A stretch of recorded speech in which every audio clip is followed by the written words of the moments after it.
Hello everybody, welcome back to Heals Pier Tarot. कैसे हैं आप सब? आशा करती हूँ आप सब बहुत अच्छे हो, अच्छा कर रहे हो। मैं भी बहुत अच्छी हूँ। आप लोगों का प्यार मिलता रहता है तो नए नए वीडियोस बनाने का इंस्पिरेशन भी मिलता रहता है। तो आगे हम फिर से एक नए वीडियो के साथ। और आज का जो हमारा टॉपिक है, जैसे कि आपने थंबनेल में देखा होगा, काफ़ी इंटरेस्टिंग टॉपिक बनने वाला है ये कि आपका बदलता चेहरा देखकर, आपका जो बदलता रूप है, जो आपका बदलता चरित्र है, उसको देखकर आपके जो ससुराल वाले हैं, इनकी हवा टाइट क्यों हो गई है, इनकी बैंड क्यों बज गई है। कहीं ना कहीं बहुत सारे बदलाव आए हैं आप में भी। तो आज का वीडियो उसी के ऊपर बनने वाला है, तो लास्ट तक बने रहिएगा। बहुत ही इंटरेस्टिंग वीडियो बनने वाला है। और जैसे कि मैंने आप सभी लोगों को बताया था कि 2026 प्रेडिक्शन वीडियोस का पूरा सीरीज़ आने वाला है और उसका फर्स्ट वीडियो अपलोड हो चुका है मेरे चैनल पे।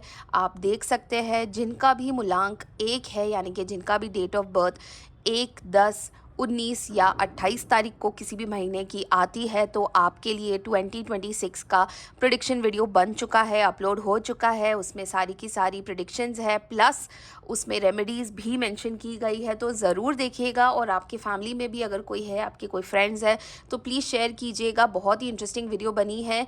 और देखते ही देखते 2026 प्रिडिक्शंस का जो हमारा राशि का वीडियो है, वो भी जल्द अपलोड होने वाला है। 12 की 12 राशियाँ भी कवर अप होने वाली है, तो प्लीज़ वो भी देखिएगा और लोगों के साथ शेयर भी कीजिएगा। तो जल्दी से मैं आप सभी लोगों का स्वागत करना चाहती हूँ। जो लोग पहली बार हमारे वीडियो पे आए हैं, जो पहली बार हमारे चैनल पे आए हैं, उन सभी लोगों को वेलकम है। आशा करती हूँ अगर आपको ये वीडियो पसंद आए तो आप इसे लाइक ज़रूर करेंगे और सब्सक्राइबर बन के हमारे फैमिली का हिस्सा बनेंगे। और जितने भी हमारे रेगुलर व्यूअर्स हैं, जो हमारे वीडियो रोज़ देखते हैं, इतने सारे कमेंट्स भेजते हैं, thank you so much and welcome back. सच में मैं आप लोगों की आभारी बन चुकी हूँ। आप लोग मुझे बहुत प्यार देते हैं, तो मुझे आप ही लोगों से इंस्पिरेशन मिलती है और ज़्यादा वीडियोस बनाने के लिए। तो आगे बढ़ते हैं हमारे वीडियो की तरफ। गणपति बापा का नाम लेके शुभ शुरुआत करते हैं। गणपति बापा मोरया, मंगल मूर्ति मोरया। मैं जैसे ही शफल करूँगी, आप लोगों से निवेदन है, प्लीज़ अपने ईश्वर से प्रे कीजिएगा, प्रार्थना कीजिएगा, अपने बारे में, अपने ससुराल वालों का नाम लीजिएगा, ताकि आपकी, मेरी और मेरे कार्ड्स की एनर्जीज अलाइन हो जाए और हमें बाबा जी की बहुत अच्छी गाइडेंस मिले। तो आइए शफल करना शुरू करते हैं। Ganpati Bappa Morya, Mangal Murti Morya. Ganpati Bappa, Baba ji, dear universe, our guardian angels and our spirit animals. Baba ji, जितने भी हमारे व्यूअर्स हैं जो ये वीडियो देख रहे हैं, कहीं ना कहीं उनका जो बदलता रूप है, उसकी वजह से उनके ससुराल वाले काफ़ी ज़्यादा प्रॉब्लम्स फेस कर रहे हैं। प्लीज़ गाइडेंस दीजिए। प्लीज़ हमें बताइए कि एग्जैक्टली क्या क्या प्रॉब्लम्स हुई थी जिस वजह से हमारे व्यूअर्स हैं उनको बदलना पड़ गया, और क्या गाइडेंस मिलती है, ये प्रॉब्लम्स कब तक सॉल्व होगी। प्लीज़ हमारे व्यूअर्स को बताइए। गणपति बाप्पा मोरया, मंगल मूर्ति मोरया।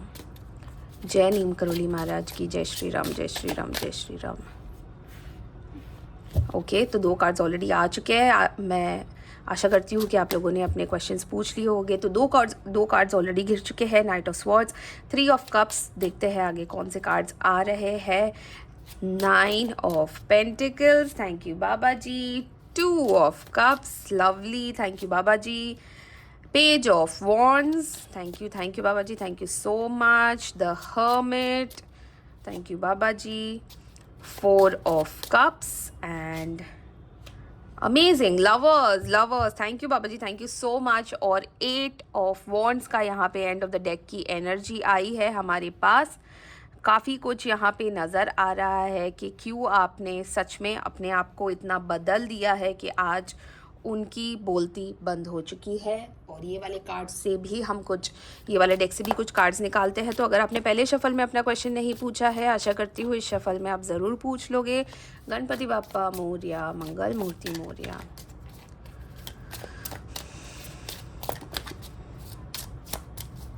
जय श्री राम, जय श्री राम, जय श्री राम, जय श्री राम। आइए पहला कार्ड निकालते हैं।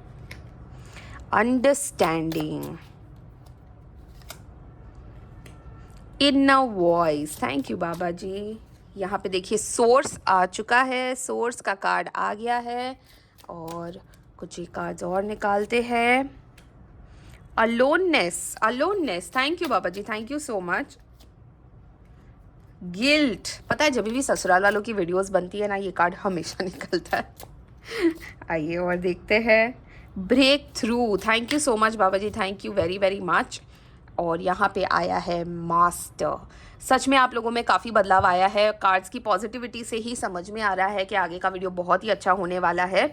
तो आइए मैं सबसे पहले आपको कुछ इंपॉर्टेंट नंबर्स बता देती हूँ। ये आपके इन लॉज की, आपके ससुराल वालों में किसी ना किसी का डेट ऑफ बर्थ हो सकता है, आपका डेट ऑफ बर्थ हो सकता है, आपके हस्बैंड का डेट ऑफ बर्थ हो सकता है। तो लेट्स स्टार्ट विद 2, 9, 3, 4, 6, 9 दो बार आ चुका है, 2 दो बार आ चुका है, 2 एक्चुअली 2 बार आया है, 9 3 बार आया है, 11, 8 2 बार आ चुका है। तो ये कुछ नंबर्स है जो इंपॉर्टेंट नंबर्स है। कोई इंपॉर्टेंट डेट्स पे भी कुछ आपके मन में कुछ बदलाव आया हो सकता है। और यहाँ पे जो मुझे काफ़ी ज़्यादा एनर्जीज नज़र आ रही है वो कप्स की एनर्जी है। 3 कार्ड्स आ चुके हैं कप्स के। तो इसका मतलब ये है कि आपकी जो राशि है या आपके ससुराल वाले की राशि है उसमें ज़्यादातर 3 राशियाँ मुझे नज़र आ रही है। वो है कैंसर, स्कॉर्पियो, पाइसेस, यानी कि कर्क, वृश्चिक और मीन राशि के लोग हो सकते हैं। तो कहीं ना कहीं आपसे कोई रिलेशन हो सकता है इस बात का। तो सबसे पहले जो हम रीडिंग स्टार्ट कर रहे हैं वो यहाँ पे है नाइट ऑफ स्वॉर्ड्स की। अच्छा देखिए, जब पहली बार ही ये दोनों कार्ड्स गिरे ना, तो मुझे एक बात तो समझ में आ गई कि आपके जो ससुराल वाले हैं, मतलब आपकी शादी को काफ़ी ज़्यादा टाइम हो गया है। यहाँ पे मुझे ऐसा लग रहा है कि जितने भी लोग हैं जिनको अपने ससुराल वालों के साथ प्रॉब्लम हुई है ना, वो मेजॉरिटी यहाँ पे ना 60% लोग हैं जो लव मैरिज वाले हैं। ठीक है, क्योंकि लव मैरिज है ना, तो देखिए कहीं ना लव मैरिज वालों को भी प्रॉब्लम्स होती है। अरेंज मैरिज वालों को ऐसा लगता है कि लव मैरिज की जो बहुएं होती है उनको थोड़ा सा इजी मिल जाता है, ऑफ कोर्स एज मिलता है, क्योंकि आपके जो उनके बेटे हैं उनकी ये एक पार्टनर रह चुकी है, फिर शादी हुई है, तो कहीं ना कहीं एज मिलता है। पर लव मैरिज में भी उतनी ही प्रॉब्लम्स होती है। तो कहीं ना कहीं यहाँ पे ऐसा नाइट ऑफ स्वॉर्ड्स को देखिए लग रहा है कि आपने बहुत ज़्यादा कोशिश की है। ठीक है, आपने इनको इम्प्रेस करने में, अपने ससुराल वालों को इम्प्रेस करने में ना बहुत ज़्यादा कोशिश की है। आपने बहुत दिल से कोशिश की है। आप ना आओ देखते थे ना दाव देखते थे। कहीं ना कहीं अगर उनको ये पसंद भी नहीं आता था, आपका व्यवहार पसंद नहीं आता था, मतलब आप एकदम ही अंधाधुन उनकी सेवा में लगे हुए थे। ठीक है, कहीं ना कहीं आपने उनको इतना ज़्यादा फैमिली मान लिया था कि आप अपना ही एक कह सकते हैं कि अपना बीइंग खो चुके थे, अपना ही सेल्फ रिस्पेक्ट खो चुके थे। पता नहीं क्यों ऐसा लग रहा है जैसे कि आपने ना इतनी कोशिश की, पर कहीं ना कहीं वो आपसे इम्प्रेस नहीं हुए। कहीं ना कहीं यहाँ पे देखिए अंडरस्टैंडिंग का कार्ड यहाँ पे इसके साथ रख रही हूँ कि जैसे कि ठीक है, बेटे का मन था तो शादी तो करवा ली आपकी। और देखिए अरेंज मैरिज में भी यहाँ पे ऐसा लग रहा है जैसे कि आपने अगर अरेंज मैरिज भी की है तो आप दोनों को एक दूसरे को देख के ही पसंद आ गए होंगे, थोड़ा सा टाइम स्पेंड किया होगा, फिर शादी की है। तो कहीं ना यहाँ पे ऐसा लग रहा है जैसे आपके जो इन लॉज है, आपके जो ससुराल वाले हैं, आपने जितनी भी कोशिश की, इन्होंने ना आपको कभी समझा ही नहीं है कि आप यहाँ आए हो अपने एक नई ज़िंदगी शुरू करने के लिए। शादी के बाद एक लड़की अपनी फैमिली छोड़ के दूसरी फैमिली में आती है अपनी फैमिली बनाने के लिए। पर जब वही फैमिली वाले इनको समझते नहीं हैं, इनके इंटेंशन को नहीं समझते हैं, तब इनको ना लोनली फील होने लगता है। ठीक है, इन्होंने आपको कभी समझा ही नहीं। आपने जो भी किया ना अपने एकदम निस्वार्थ भावना से किया हुआ था। आपने अपनी फैमिली समझ के किया हुआ था। आपने अपनी अपनी एक नई लाइफ, अपना एक परिवार समझ के किया हुआ था। पर इन लोगों ने ना देखिए यहाँ पे देखिए ऐसा लग रहा है कि जैसे इस चिड़िया को ना कोई देखने वाला ही नहीं है, उसको बांध के रखा हुआ है। तो कहीं ना कहीं एक आउटसाइडर वाली फीलिंग आपको बहुत ज़्यादा यहाँ पे दिख रही है। और यहाँ पे ऐसा भी लग रहा है कि जो भी आपने किया है ना, वो ऐसा उन्होंने ऐसा समझ लिया कि आप तो ये सब इसीलिए कर रहे हो क्योंकि आपका इसमें स्वार्थ है। जी हाँ, स्वार्थ तो था। एक लड़की अपना परिवार छोड़ के नए परिवार में आई है अपना परिवार बनाने के लिए, तो स्वार्थ तो था ना। आपने तो दिल से एक्सेप्ट किया है इनको।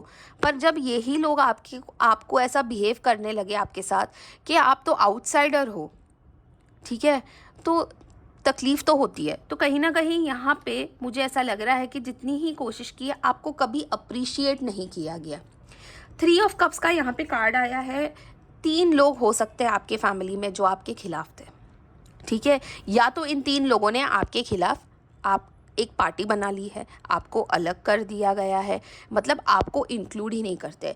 इसमें आपके हस्बैंड डेफिनेटली नहीं है। दो बहुत ही बड़े कार्ड्स यहाँ पे आए हैं, 2 ऑफ कप्स और लवर्स के, इसीलिए मैं आपके हस्बैंड को इंक्लूड नहीं करती हूँ। यहाँ पे आपके father in law, mother in law, आपके हो सकते हैं कोई जेठ हो, देवर हो, कोई नंद हो, है ना। पर कहीं ना कहीं ये 3 से 4 लोग हो सकते हैं जिन्होंने आपको बॉयकॉट किया हुआ है आपके घर में ही, जो आपके खिलाफ बोलते हैं, जो आपके ऊपर भरोसा नहीं करते हैं, जो कहीं ना कहीं आपको अपना नहीं मानते हैं। मतलब आप हो बेटे की बहू हो, बस ये, और कुछ नहीं, बेटे की वाइफ हो, इसके अलावा आपको और as a family member treat ही नहीं करते। और कहीं ना कहीं ये तीनों ने आपके खिलाफ झुंड बना के रखा हुआ है।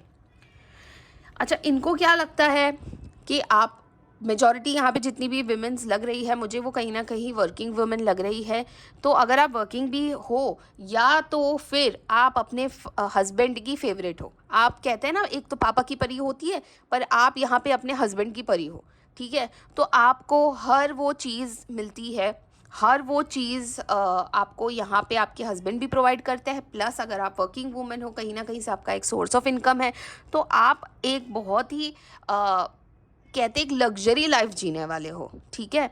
तो इनको इस बात से भी प्रॉब्लम है कि आप कुछ नहीं तो आप ऑर्डर कर लेते हो, आप शॉपिंग पे चले जाते हो, आप बेटे का पैसा यूज़ कर रहे हो, या अगर खुद की भी सैलरी है तो आपको इस बात का बड़ा घमंड है। तो कहीं ना कहीं इनको ऐसा लग रहा है कि आपको आपके पैसे के ऊपर बहुत ज़्यादा घमंड है, या तो आपके हस्बैंड जो आपके ऊपर पैसा उड़ाते हैं, जो राइटफुली आपका हक भी है, उस बात से इनको बड़ा प्रॉब्लम है। और इनको लगता है इस बात का आपको बहुत ज़्यादा घमंड है, ठीक है। वैसे लग रहा है, लगने तो कोई बात नहीं। 2 ऑफ कप्स और लवर्स का कार्ड है। आप दोनों यहाँ पे मुझे ट्विन फ्लेम वाली एनर्जी दे रहे हो, आप दोनों यहाँ पे मुझे सोलमेट वाली एनर्जी दे रहे हो, आप दोनों मुझे यहाँ पे मेड फॉर ईच अदर वाली एनर्जी दे रहे हो। कहीं ना कहीं आप दोनों के ऊपर ईश्वर की बहुत ज़्यादा कृपा है। आप दोनों यहाँ पे आए हो क्योंकि आप दोनों को ही एक दूसरे के साथ ज़िंदगी भर चलना है। आप दोनों का एक दूसरे के ऊपर अटूट विश्वास, आपके और आपके हस्बैंड के बीच में एक अटूट विश्वास है। आपकी जो इन लॉज की फैमिली है, वो आपके हस्बैंड के कान में आपके खिलाफ कुछ नहीं डाल सकती, क्योंकि आपके हस्बैंड को आपके ऊपर 100% विश्वास है कि उनकी बीवी कुछ भी गलत नहीं कर सकती। वो आपको बहुत ज़्यादा प्यार करते हो। आप दोनों की जो फीलिंग्स है ना, एक दूसरे के साथ रेसिप्रोकेट होती है। अच्छा, तो देखो ये सब हो रहा है तो सामने वाला तो जलेगा ही ना। सामने वाले को तो यही लगेगा, ये मेरे बेटे को ये कर चुकी है, कह सकते हैं कि ब्रेन वॉश कर चुकी है। तो कहीं ना कहीं इनको इस बात से भी बहुत प्रॉब्लम है कि आप दोनों का एक बॉन्ड है, आप दोनों का जो एक स्पेशल रिश्ता है, ये इन लोगों को नहीं समझ में आ रहा है। लव मैरिज हो तो भी नहीं समझ में आ रहा है, अरेंज मैरिज हो तो भी नहीं समझ में आ रहा है, क्योंकि आप दोनों का बहुत ही अच्छा एक स्ट्रॉन्ग कनेक्शन है एक दूसरे के साथ। कहते हैं ना, इशारों इशारों में जो बातें समझ जाते हैं, ये वो वाला बॉन्ड है, प्यार वाला बॉन्ड है, रिस्पेक्ट वाला बॉन्ड है, ट्रस्ट वाला बॉन्ड है। तो इनको नहीं समझ में आ रहा है ये सब। आपका जब रूप चेंज हुआ ना, ये मुझे ऐसा लग रहा है कि हाल फिलहाल में ऐसा कुछ सितंबर अक्टूबर से चल रहा है कि आपने अभी बस हो गया, अभी मतलब ऐसा हो गया था आपके साथ कि इन लोगों ने जितना करना था कर लिया, अब मुझे बस हो गया, अब मैं इन लोग के साथ इतना नहीं कर सकती। देखो यहाँ पे मैं ये नहीं कह रही हूँ कि उन्होंने आपको बहुत ज़्यादा टॉर्चर किया है या बहुत ज़्यादा आपको खरी खोटी सुनाई है, पर एक जो इंक्लूजन वाला पार्ट होता है एक फैमिली में, एक नई लड़की आई है, या अगर आपकी शादी को बहुत ज़्यादा साल भी हो गए तो भी आपको कभी भी ऐसा फील नहीं करवाया गया कि आप उनकी फैमिली का हिस्सा हो। कहीं ना कहीं आपको हमेशा एक आउटसाइडर की तरह ही ट्रीट किया गया है। तो आपने जितना भी किया, आपने किया, और अब आपको लग रहा है कि बस अब बहुत हो गया। तो ये इस वजह से ना आप बहुत ज़्यादा परेशान भी थे, क्योंकि आपने तो खुले दिल से एकदम प्योर इंटेंशन के साथ इन लोगों के साथ रिश्ते निभाए हैं, पर कहीं ना कहीं उन लोगों ने आपको बिल्कुल भी इंक्लूड नहीं किया, जिस वजह से आपका बहुत ज़्यादा दिल दुखा है। हाँ, आपके हस्बैंड के साथ आपको कोई भी ऐसी कंप्लेंट्स नहीं है, इनफैक्ट वो ही है जो आपके साथ खड़े हैं, आपका हर चीज़ में साथ दे रहे हैं, हर प्रॉब्लम में आपको साथ दे रहे हैं।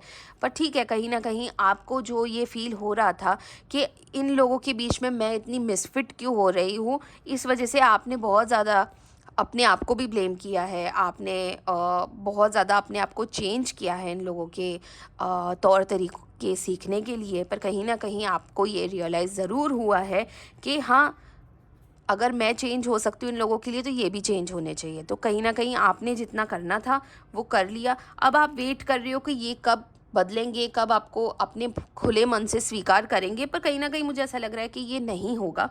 क्योंकि यहाँ पे अगर उनको गिल्ट हो भी जाता है ना, तो भी ये लोग ऐसे हैं कि ये नहीं सुनने वाले। देखिए यहाँ पे सोर्स का और इनर वॉइस का कार्ड आया है। सोर्स पहले मैं आपको बता देती हूँ। सोर्स यानी कि यहाँ पे मुझे आपकी फैमिली लग रही है। देखिए फैमिली ही सोर्स होती है, सही गलत में और अच्छे बुरे वक्त में फैमिली ही खड़ी होती है। पर यहाँ पे आपका सोर्स ही कमज़ोर है।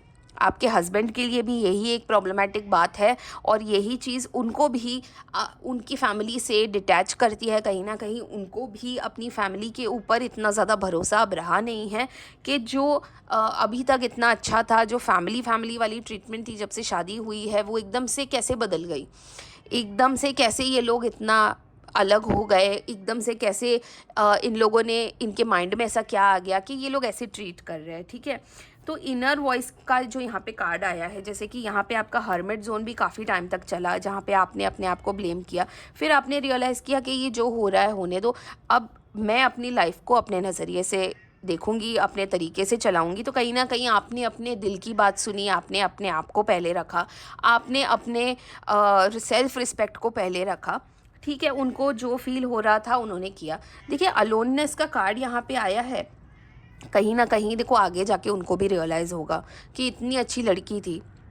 देखिए बहू जब घर पे आती है तो कोई मिशन पे नहीं आती है कि आपका घर तोड़ देगी या आपके बेटे को आपसे अलग कर देगी। पर कहीं ना कहीं अगर आपको ऐसा लग रहा है तो आपने कभी कोई बेनिफिट ऑफ डाउट भी तो नहीं दिया ना अपनी बहू को। तो ये जो है ना, देखो यहाँ पे 8 ऑफ वॉन्ड्स का end of the deck energy आई है ना, तो कहीं ना कहीं इनको कर्मा हिट ज़रूर होगा। ये लोग ये भूल जाते हैं, ये मैं हमेशा जब भी ससुराल वाला वीडियो बनता है मैं बोलती हूँ कि सास ससुर और ससुराल वाले ये भूल जाते हैं कि आप अपने प्राइम में इस लड़की को जितना टॉर्चर करोगे, जब आप बुढ़ापे में आ जाओगे, जब एक्चुअली में आपको किसी की ज़रूरत होगी ना, तो आप अकेले पड़ जाओगे। तो कहीं ना कहीं ये लोग इसी पोजीशन में जाते हुए नज़र आ रहे हैं, इसी दिशा में जाते हुए नज़र आ रहे हैं। देखिए गिल्ट होगा, ज़रूर होगा। 8 ऑफ वॉन्ड्स और गिल्ट का कार्ड आया है यहाँ पे, तो कहीं ना कहीं इनको इनके कर्मों की सज़ा ज़रूर मिलेगी। अगर इन्होंने पूरा बिल आपके ऊपर भी फाड़ा है ये बोल के कि ये लड़की हमारे साथ एडजस्ट नहीं हो पाई है, जो कि मुझे यहाँ पे दिख रहा है आपने कितना एडजस्ट किया है इनके तौर तरीक़ों में, कहीं ना कहीं इनको इनके मन में ज़रूर पता है कि गलत इन्होंने किया है। तो आप अपने रास्ते पे चलिए, आपको इनके स्टैंडर्ड्स पे, इनके लेवल पे गिरने की कोई ज़रूरत नहीं है। पर इनका गिल्ट इनको ज़रूर एक दिन आएगा काटने के लिए। और जहाँ तक यहाँ पे जो बात है कि यहाँ पे इनको गिल्ट शुरू हो चुका है, ठीक है, बोलेंगे नहीं पर होगा ज़रूर।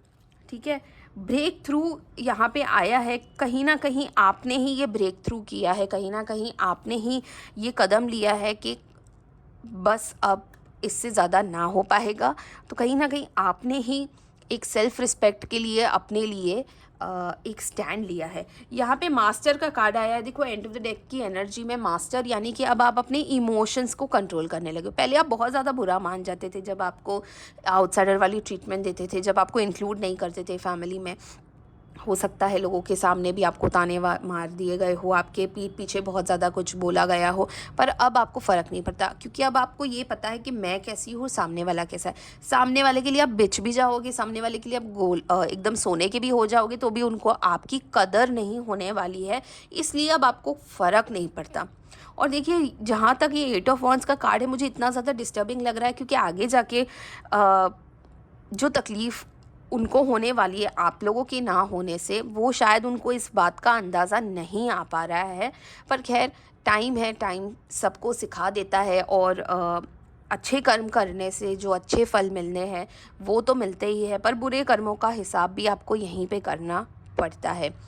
तो आज का जो वीडियो है वो यही है कि आपका जो बदलता चरित्र है उनको देख के भी इनको यही समझ में आ रहा है कि कहीं ना कहीं गलती हुई है, गिल्ट आ चुका है उनके मन में। आपके लिए अच्छी भावनाएं जाग रही है, पर मुझे ऐसा लग रहा है कि कहीं ना कहीं अब कुछ लेट हो चुका है, थोड़ा लेट हो चुका है।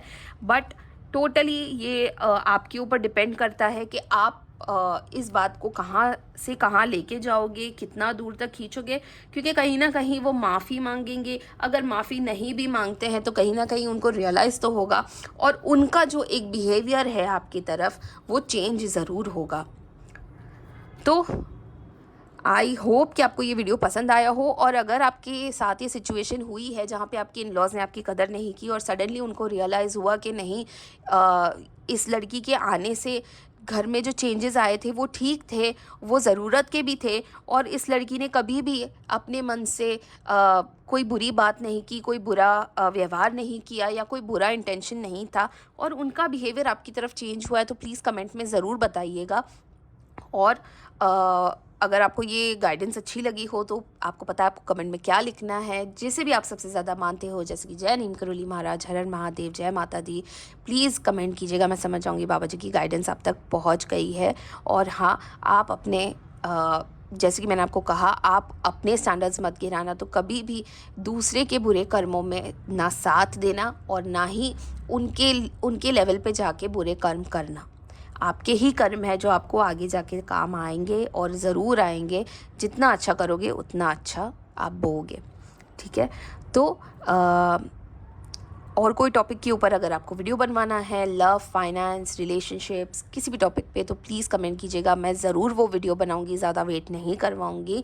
तब तक के लिए ध्यान रखिएगा अपना, और 2026 प्रेडिक्शंस भी ज़रूर देखिएगा। बहुत लंबे लंबे वीडियोस बन रहे हैं उसके, बहुत मज़ा आएगा आप लोगों को, और आप लोगों को रेमेडीज़ भी मिल जाएगी आने वाले वक्त के लिए। आप लोगों के लिए क्या रेमेडीज़ है, क्या भविष्यवाणी है, वो भी आपको पता चल जाएगा। तो मिलते हैं कल एक दूसरी वीडियो के साथ, तब तक के लिए ध्यान रखिएगा अपना। हर हर महादेव।